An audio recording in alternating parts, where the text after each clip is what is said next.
अभिमन्यु महाभारत के एक प्रमुख पात्र थे जो अर्जुन और सुभद्रा के पुत्र थे। उनकी कहानी महाभारत के युद्ध के एक महत्वपूर्ण हिस्से से जुड़ी है। अभिमन्यु का जन्म बहुत ही वीर और कर्मठ योद्धा के रूप में हुआ था और वे अपने पिता अर्जुन के समान ही युद्ध कला में निपुण था।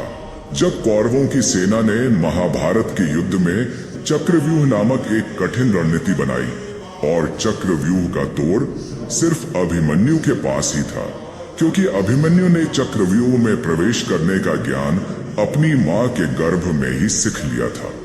परंतु उसे चक्रव्यूह से बाहर निकलने का ज्ञान नहीं था। चक्रव्यूह एक ऐसा घेरा था जिसमें घुसने के बाद बाहर निकलना अत्यंत कठिन था। युद्ध के दौरान जब चक्रव्यूह का निर्माण हुआ तब अर्जुन युद्ध भूमि से बाहर थे। इस स्थिति में अभिमन्यु ने निडर होकर चक्रव्यूह में प्रवेश किया। उसने वीरता और साहस के साथ कौरवों के कई महत्वपूर्ण योद्धाओं से लड़ा। हालांकि चक्रव्यूह में उसे बाहर निकलने का कोई रास्ता नहीं पता था और कौरवों ने मिलकर उसे घेर लिया।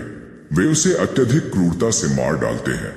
अभिमन्यु की मृत्यु अत्यंत दुखद और विभत्स थी, क्योंकि वह केवल 16 वर्ष का था। अभिमन्यु की मृत्यु ने पांडवों को गहरे शोक में डाल दिया और उनके मन में कौरवों के प्रति और भी गुस्सा भर दिया। अभिमन्यु की वीरता और बलिदान ने महाभारत के युद्ध में एक नई दिशा दी और उसकी याद हमेशा युद्ध में साहस और बलिदान के प्रतीक के रूप में जिंदा रही। चक्रव्यूह एक बहुस्तरीय रक्षात्मक सैन्य संरचना है जो ऊपर से देखने पर चक्र या पद्म की भांति प्रतीत होती है। इसके हर द्वार की रक्षा एक महारथी योद्धा करता है। और ऐसी वीडियो देखने के लिए मेरे YouTube चैनल को लाइक और सब्सक्राइब करें